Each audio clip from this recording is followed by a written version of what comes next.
আমাদের সমাজের লোক মসজিদে দোয়া কি করে? ওই দেখছিলাম বাংলাদেশের এক চাচা লটারির টিকিট কেটে মসজিদের ভেতরে দোয়া করছে। আল্লাহ গো, এক ঘর কেটেছি, তুমি 1 কোটি ফেলি দিও, জীবন আর তোমার ঘর থেকে বেরুবো না। এই দোয়াটা করাটাই তো হারাম। কেন? হারাম জিনিস দিয়ে আল্লাহর কাছে পবিত্র আল্লাহর কাছে সে চাইছে, অথচ জিনিসটা হচ্ছে হারাম জিনিস। এ নিজেই জানে না। কেন? সেই চাচার জ্ঞান নেই যে লটারি কাটাটাই হারাম, তাইলে এর সম্পর্কে আল্লাহর কাছে চাইবো কি? যারা সম্পদের দোয়া চায় তাদের থেকে বড় মূর্খ পৃথিবীতে কেউ নেই।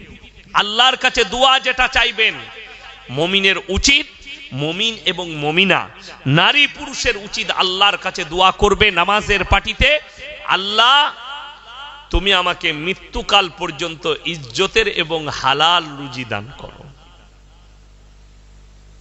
টাকা থাকতে পারে, রুজির মালিক সকলে বলুন কে?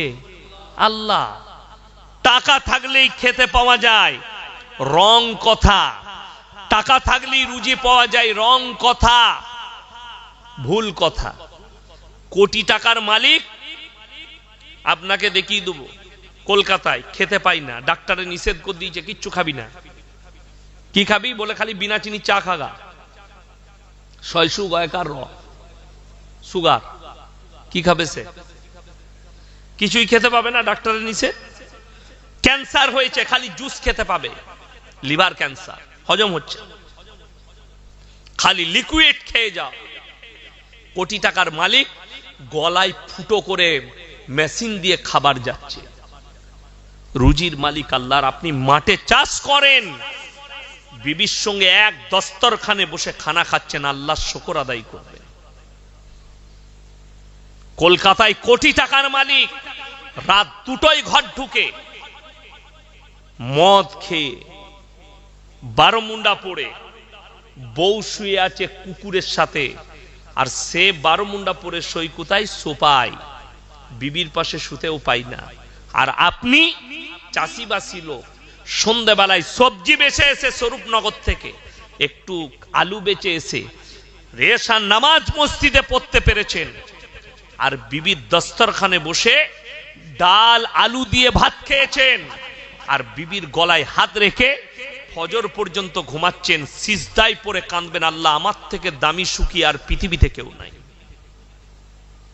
এইটা হচ্ছে সুখ, আর এইটা হচ্ছে হালাল রুজি। টাকা থাকলে ভালো মন্দ খাই। কলকাতায় গিয়ে প্রেসিডেন্টি জেলে একবার পার্থবাবুকে জিজ্ঞেস করে আসুন, স্যার টাকায় কত সুখ? উনি বলে দিবে উনার গার্লফ্রেন্ডের ঘর থেকে 250 কোটি টাকা বেরিয়েছে, পুরা রুটি আর ডাল খেতে হচ্ছে জেলের কুঠরিতে বসে। তার নাম আল্লাহ। রুজি আল্লাহ মাপেন। ওই জন্য কোরআনে আল্লাহ সাবধান বাণী দিয়েছেন যে শোনো, তোমরা ঘটনা শুনে নাও, আমি আল্লাহ যাকে রুজি দেব পৃথিবীর কেউ তাকে আটকাতে পারবে না।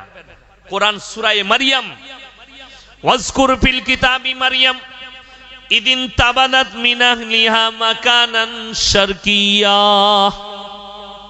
মরিয়ম যখন নিজেকে নিজের পরিবারের কাছ থেকে পূর্ব দিকে এক স্থানে নিজেকে বন্দী করে নিল। মরিয়মটাকে হযরতে ঈসা মসিহর মা, ঈসা নবীর মা মরিয়ম, সূরা মারিয়াম তার নামেই অবতীর্ণ হয়েছে, এবং তার সম্পূর্ণ ঘটনা বৃত্তান্ত আল্লাহ এই সূরা মারিয়ামে বর্ণনা করেছে, এবং অন্যান্য নবীদের কথাও আল্লাহ তাআলা এই সূরায় উল্লেখ করেছেন। হযরতে মারিয়াম ঘরের মধ্যে বন্দী, খাবার দাবার কি করে আসবে? তার কাছে আল্লাহ জান্নাত থেকে খাবার পাঠিয়েছেন। জোরে বলুন সুবহানাল্লাহ। হযরতে জাকারিয়া যখন দেখলেন এত ভালো মন্দ ওর খাঞ্চায়, যে ফলগুলো পৃথিবীর কোনো ফল নয়, আশ্চর্য রকম ফল যেটা পৃথিবীর মানুষ কোনোদিন দেখেনি, মারিয়ামকে বললেন, ক্বালা ইয়া মারিয়ামু আন্না লাকি হাদা, হে মারিয়াম এই সমস্ত ভালো মন্দ খাবার দাবার কোথা থেকে পাচ্ছ? মারিয়াম উত্তর করলেন, ক্বালাত হুয়া মিন ইনদিল্লাহ, ইন্নাল্লাহা ইয়ারযুকু মান ইয়াশাউ বিগাইরি হিসাব। আল্লাহ যাকে ভালোবাসেন, যাকে পছন্দ করেন, তাকে বেসুমার রিজক দান করেন। কোথা থেকে দেব, কেমন করে দেব, আমি আল্লাহ ছাড়া পৃথিবীর কেউ জানে না। জোরে বলুন সুবহানাল্লাহ। আমি আল্লাহ জানি কাকে কোথা থেকে দেব, কেমন করে দেব, আমি আল্লাহ ছাড়া পৃথিবীর কেউ জানে না। তা না হলে শুনেলেন, রুজির মালিক আল্লাহ।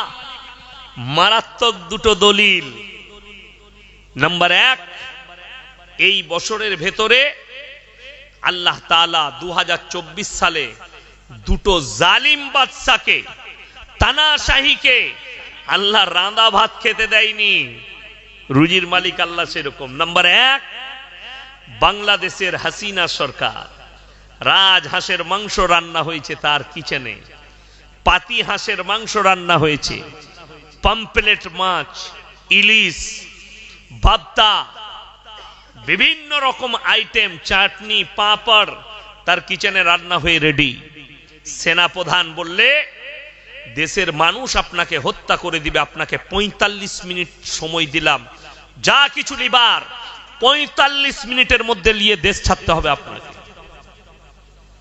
45 মিনিটের ভেতরে আর রাঁধা ভাত খেতে পাইনি, যা পেরেছে গুটিয়ে অ্যাটার্জিতে ভরে পালাতে হয়েছে।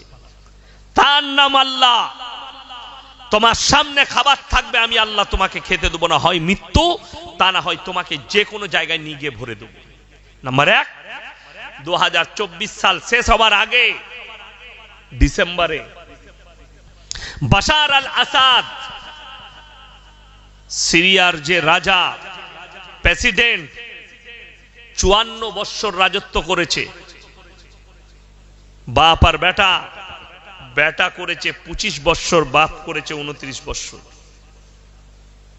যে মসজিদেতে, দামেস্কের মসজিদে, যেখানে ইমাম মেহদি ইমামতি করবেন, আর আসরের নামাজে আল্লাহ তাআলা হযরতে ঈসা মসিহকে নামাবেন। জোরে বলুন সুবহানাল্লাহ। তখন দাজ্জালের অভিভাব চলবে।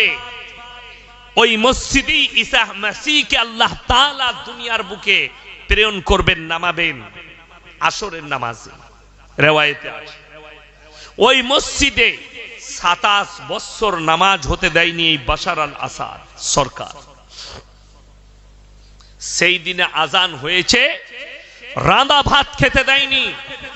450 কোটি টাকার গাড়ি, কয়েক লক্ষ কোটি টাকার সম্পত্তি ছেড়ে দিয়ে দেশ ছেড়ে পালাতে হয়েছে, আল্লাহ রাঁধা ভাতটাও খেতে দেয়। তার নাম আল্লাহ। আপনার কাছে সম্পদ আছে, মাল আছে, আপনাকে ভাবতে হবে আল্লাহ তুমি আমাকে রুজি দান করো। রুজির মালিক আল্লাহ। আপনি চাইলেও পাবেন না, আপনি চাইলেও খেতে পাবেন না, আল্লাহ খেতে আপনাকে দিবে না। যদি আল্লাহ চাই তবে খেতে পাবেন, তা না হলে পাবেন না। আমি 1 জানুয়ারি ত্রিপুরায় জলসায় গিয়েছিলাম, তো এয়ারপোর্টে ঢুকলাম, সকালবেলায় মালদা থেকে এসে নামলাম আপনাদের কলকাতা চিতপুরে। আমি টেস্কি ধরে চলে গেলাম হাওড়া আপনার কলকাতা এয়ারপোর্টে। দমদমে ঢুকলাম, একটা চা খেলাম। আমি মনে মনে ভাবছি আমি ত্রিপুরায় নেমে খানা খাবো, কিন্তু রুজি আল্লাহ মাপে। আমি বিশ্বাস করি, আমরা আলেমরা বিশ্বাস করি। আমাকে একজন অফিসার আমাদের বর্ধমান জেলার এয়ারপোর্টে কাজ করে, আমার হাতটা টিপে ধরলো আর বললে, হুজুর আমি আপনার ভক্ত, চলুন আমার সঙ্গে একটু খানা খাবেন। আমি বললাম না ভাই, আমি ত্রিপুরায় খাবো। বলে কটায় ফ্লাইট আছে? ত্রিপুরা যাবেন তো? অনেক দেরি, 12টা 20-তে আপনার বোর্ডিং পাস হবে।